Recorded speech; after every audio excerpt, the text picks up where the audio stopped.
नमस्कार मंडळी। आज ना मंडळी घरात सगळ्यांना नेहमीचे तेच नाश्त्याचे पदार्थ खाऊन कंटाळा आला होता। म्हटलं आज नवीन नाश्ता बनवूया। डाळ, तांदूळ, पीठ, पोहे, रवा, बेसन, मैदा काहीच न वापरता। तर इथे मी 1 कप साबुदाणा घेतलेला आहे। याला कोरड्या मिक्सरच्या भांड्यामध्ये काढायचं। पाणी वगैरे काहीच न घालता मिक्सरला रवाळ अशी पावडर तयार करून घ्यायची। साबुदाण्याची मस्त रवाळ पावडर झालीये। खूप जाड सुद्धा ठेवायचं नाही, अगदी पिठासारखं सुद्धा करण्याची गरज नाहीये। रव्यासारखं रवाळ असं करून घ्यायचं। ही साबुदाण्याची पावडर एका भांड्यामध्ये काढून घ्यायची। इथे पाहू शकतात परफेक्ट अशी रवाळ पावडर झालेली आहे। त्यानंतर त्याच मिक्सरच्या भांड्यामध्ये हिरवी मिरची घ्यायची। थोडी तिखट आहे म्हणून मी 2च घेतल्या। अर्धा इंच आलं घ्यायचं।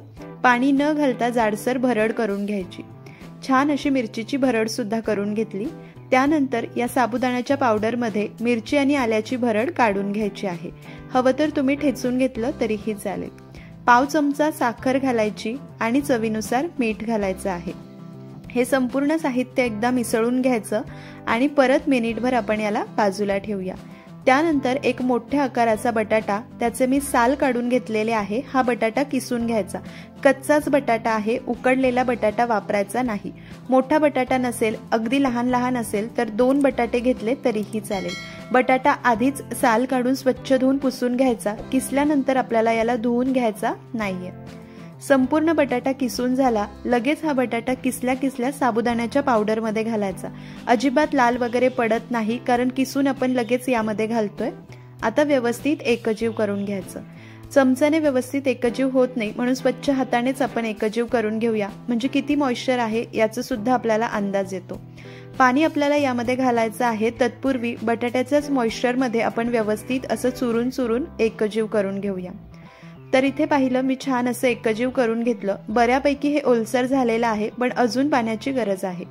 1 कप साबुदाण्यासाठी इथे मी अर्धा कप पाणी घेतलेलं आहे। पाव कप पाणी घातलं, व्यवस्थित एकजीव करून घेतलं आणि उरलेलं आता संपूर्ण पाणी घालायचं आहे। म्हणजे 1 कप साबुदाण्यासाठी इथे मी अर्धा कप आणि वरतून अजून 1 टेबलस्पून इतकं पाणी घातलं होतं। परफेक्ट या साबुदाण्यासाठी हे पाण्याचं प्रमाण आहे। हे छान असं ओलवलं जातं। अर्धा कप आणि वरतून 1 चमचाभर पाणी। तर या पद्धतीने हे छान ओलवून घेतलेलं आहे, एकजीव केलं। आता यावर झाकण ठेवून 10 मिनिटं मुरण्यासाठी बाजूला ठेवूया। मिश्रण आपलं 10 मिनिटं मुरतंय तोपर्यंत झटपट चटपटीत चटणी करूया। 1 लहान वाटी भरून डेसिकेटेड कोकोनट घेतलेला आहे। तुम्ही याऐवजी खोवलेलं ओलं नारळ घेतलं तरीही चालेल। नाश्त्याच्या चमच्याने मोजून 3 चमचे दही, यामध्ये चवीनुसार मीठ, पाव चमचा साखर आणि लाल तिखट घालायचं आहे। सुरुवातीला पाणी न घालता आणि नंतर पाणी घालून चटणी वाटून घ्यायची। किती दाटसर पातळ हवी आहे त्यानुसार पाणी घालू शकतात। मस्त झटपट अशी सरसरीत चटणी तयार झाली। एकदा डेसिकेटेड कोकोनटची ही चटणी करून पहा, मस्त लागते। 10 मिनिटं आपलं साबुदाण्याचं मिश्रण परफेक्ट असं मुरलेलं आहे। साबुदाणा परफेक्ट फुलला गेलेला आहे। पाण्याचं प्रमाण सुद्धा अगदी योग्य आहे, अर्धा कप आणि वरतून 1 चमचा। याला थोडंसं आपण मोकळं करून घेऊया। त्यानंतर यामध्ये नाश्त्याच्या चमच्याने मोजून 3 ते 4 चमचे इतके भाजलेल्या शेंगदाण्याचा जाडसर कूट घालायचा आहे आणि पाव चमचा जिरे। आता हे व्यवस्थित एकजीव करून घ्यायचं आहे। शेंगदाण्याचा कूट घालताना बारीक कूट अजिबात घालायचं नाही, जाडसर कूट घालायचा। छान असं मिक्स करून घेऊया। याला मस्त बाइंडिंग आलंय। या स्टेजला तुम्हाला जर वाटलं कोरडं वाटतंय तर चमचाभर पाणी तुम्ही घालू शकतात। सांगितलेलं पाण्याचं प्रमाण योग्य आहे, पण साबुदाण्याच्या क्वालिटीनुसार गरज वाटली तर चमचाभर पाणी घालू शकतात। आता संपूर्ण मिश्रण तयार करून झालं। हाताला तेल लावायचं। लिंबापेक्षा थोडासा मोठा गोळा घ्यायचा आणि याचे वडे करून घ्यायचे आहे। तर आज आपण साबुदाणा वगैरे न भिजवता इन्स्टंट असे साबुदाणा वडे करतोय।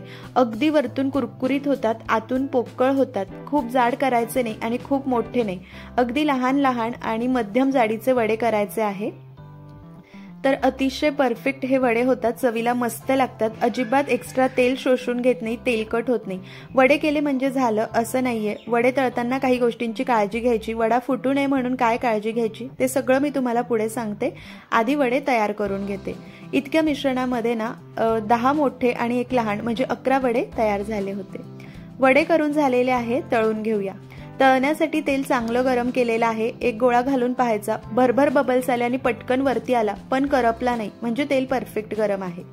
गॅस मध्यम ठेवायचा। यामध्ये वडे सोडायचे। असे पॅन मध्ये वगैरे तळले ना की एका वेळेला जास्त तळले जातात। वडे सोडल्यानंतर लगेच हात लावायचा नाही। आता पहिली टिप, वडे तळताना गॅस मध्यम ते मोठा ठेवायचा। कमी आचेवर वडे तळायचे नाही आणि अगदीच गॅस मोठा सुद्धा ठेवायचा नाही। कमी आचेवर वडे तळले तर भरपूर वेळ हे तळल्यामुळे खूप सारी वाफ यामध्ये भरली जाईल आणि बाहेर वाफ निघण्यासाठी मग वडा फुटला जाईल। म्हणून नेहमी वडा मध्यम ते मोठ्या आचेवर तळायचा, बरोबर आतपर्यंत तळला जातो। तेल खूप कमी गरम असेल तर वडे तेलकट होतील, तेल खूप धूर येईल इतकं गरम असेल तर वरतून रंग बदलेल, आतून कच्चे राहतील। म्हणून मध्यम ते मोठ्या आचेवर वडे तळायचे। वडे घातल्यानंतर वरती होते ते बबल्स कमी झाले। आता वडे उलटून घ्यायचे। आता उलटून पलटून छान असे सोनेरी रंगावर हे वडे तळून घ्यायचे। साबुदाण्याचा कुठलाही पदार्थ तळताना ना गॅस कधीच कमी ठेवायचा नाही, कारण की भरपूर मॉइश्चर यामध्ये असतं।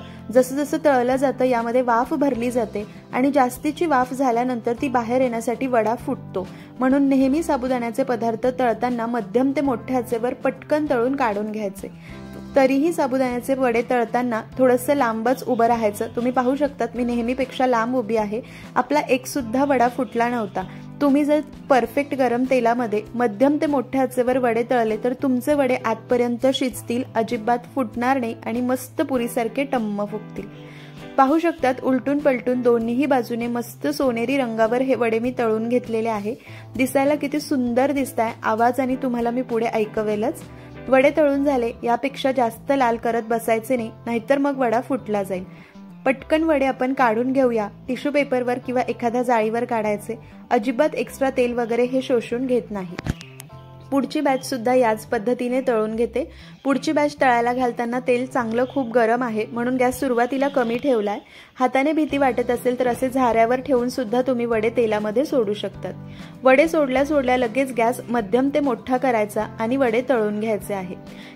व्यवस्थित टिप्स फॉलो करून हे वडे केले तर साबुदाणा न भिजवताही मस्त पुऱ्यांसारखे टम्म फुगलेले, वरतून खुसखुशीत आतून पोकळ असे वडे तयार होतात। अजिबात तेलात फुटत नाही। फक्त काही गोष्टींची काळजी घ्यायची। साबुदाणा दळताना रवाळ असा दळायचा। वड्यांचं मिश्रण तयार करताना अति पाणी घालायचं नाही आणि तळताना मध्यम ते मोठ्या आचेवर तळायचे। त्यानंतर खूप जास्त लाल सुद्धा करत बसायचं नाही। मस्त सोनेरी रंग आला की काढून घ्यायचा। आपल्याला बऱ्याच वेळेला वाटतं आतपर्यंत शिजला असेल की नाही आणि आपण भरपूर वेळ तळत राहतो आणि जास्त वाफ होते आणि वडा फुटतो। मस्त तांबूस रंग आला की वडे काढून घ्यायचे। इथे आपले अगदी झटपट 15 ते 20 मिनिटांमध्ये तयार होणारे खमंग, खुसखुशीत, आतून पोकळ, वरतून कुरकुरीत असे साबुदाणा वडे तयार झाले। सकाळच्या नाश्त्यासाठी, मुलांच्या डब्यासाठी वगैरे सुद्धा आपण करू शकतो। उपवासा दिवशी साबुदाणा भिजवायचे विसरल्यास झटपट हे वडे तुम्ही करू शकतात। आता तर नवरात्र सुद्धा सुरू आहे, नक्की करून पहा। दिसायला किती सुंदर दिसताय, आवाज सुद्धा तुम्हाला ऐकवते। 10-15 मिनिटं झालेले आहे हे वडे करून, तरीही वडा मस्त कुरकुरीत आहे आणि फुललेला सुद्धा आहे। तुम्हाला दिसतंय अगदी पुरीसारखा फुललेला आहे। वडा तोडून सुद्धा दाखवते। आतमध्ये अजिबात गोळा नाहीये, मस्त पॉकेट स्टाईल टेक्स्चर आलेला आहे। असं पॉकेट सारखं टेक्स्चर आलं म्हणजे समजायचं वडा आतपर्यंत परफेक्ट शिजलेला आहे। ही डेसिकेटेड कोकोनटची चटणी सुद्धा चटपटीत लागते। तुम्ही सुद्धा माझ्या या पद्धतीने नाश्त्याला साबुदाणा न भिजवता हे साबुदाण्याचे वडे नक्की करून पहा, अप्रतिम असे लागतात। कशी वाटली तुम्हाला आजची रेसिपी मला कमेंट करून नक्की कळवा। रेसिपी आवडली असेल तर लाईक करा, रेसिपीची लिंक नातेवाईक मित्रमंडळीमध्ये शेअर करा। चॅनलवर नवीन असाल, सबस्क्राईब केलं नसेल तर प्लीज नक्की सबस्क्राईब सुद्धा करून घ्या।